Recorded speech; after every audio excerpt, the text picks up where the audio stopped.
Earlier this week, Connections had a category of noun suffixes, and while these all do make nouns, it's not all the same. I want to start with ship, which means like a state of being or a condition of being. Like a friendship is in the state of being friends, right? And the thing about ship is that a lot of the words that end in this suffix, like hardship, are actually pretty old. Like it goes back to Old English, and really the only newer word that ends in ship that I'm aware of is situationship. Moving to the other side, dumb is a suffix that denotes like status or jurisdiction or a domain or a realm, and it's also got some words that go back to Old English like kingdom and freedom, and there's some words with dumb that have been in use for a few hundred years at this point, like stardom and boredom. And while it's harder to make new words with dumb nowadays, it's still got a bit of juice, right? Not a whole lot of juice, but a little bit of juice. Like words like fandom have taken off in recent years.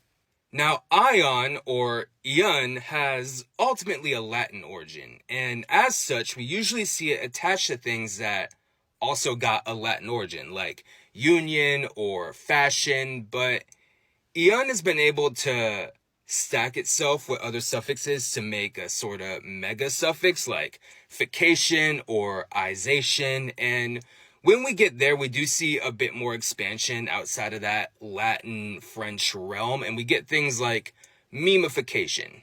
Now, ness takes adjectives and turns them into nouns, like bright to brightness, but the real fun with ness, in my opinion, is when you compare it against itty, which on its face does the same thing, right? Adjective to noun, like public to publicity. But there are key differences between ness and itty. One of them is that itty will change the pattern of stress in a word, whereas ness won't. Like take the word normal, for example, right? Normal will go to normality, right? We're stressing that mal syllable. But if we add a ness to normal, we'll just get normalness, right? We're not changing the stress of normal, we're just adding something to the back of it.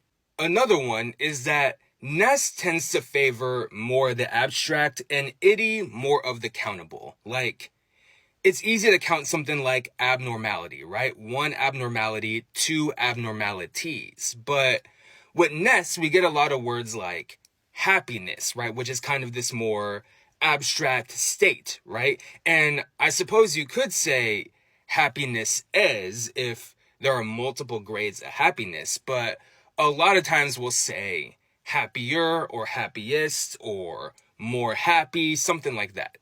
And yeah, I know a lot of people had trouble with this particular episode of Connections, but personally, I thought it was pretty cool.